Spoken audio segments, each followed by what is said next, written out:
The High Museum of Art's Greene Family Learning Gallery opened to the public in November 2005.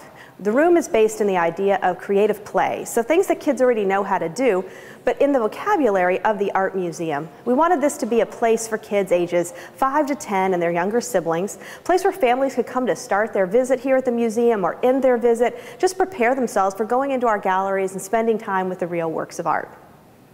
The idea of the Making a Mark section was a place for kids to sit down on the drawing horses and actually do some sketching. We inspire them with a still life filled with fruit, or maybe encourage them to do a portrait of a friend.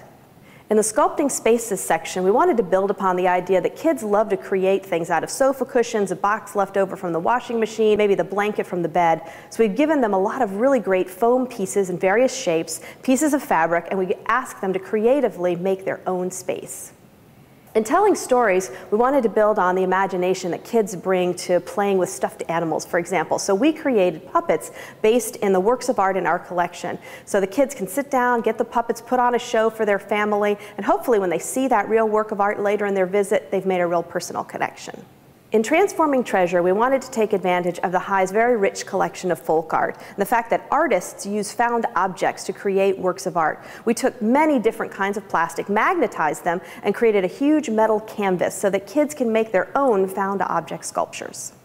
In Building Buildings, we wanted to highlight the High Museum's rich history with architecture. We have two terrific architects, Richard Meyer and Renzo Piano, who created the High Museum buildings. We wanted kids to be able to do their own building. We have custom-made blocks that relate to the shapes of the High Museum of Art, as well as a huge array of block shapes so that kids can create their own architectural shapes. Greene Gallery is great for my family because I have 3 kids. There's just a variety of things to do, so it entertains all 3 of them at the same time. I like how it makes them use their imagination, that there's not a specific task that has to be done, that they're allowed to explore whatever they want in a small space, so I can keep my eyes on all of them. So for my family, it's great. It's just great in many different aspects. Playing is fun and art is fun.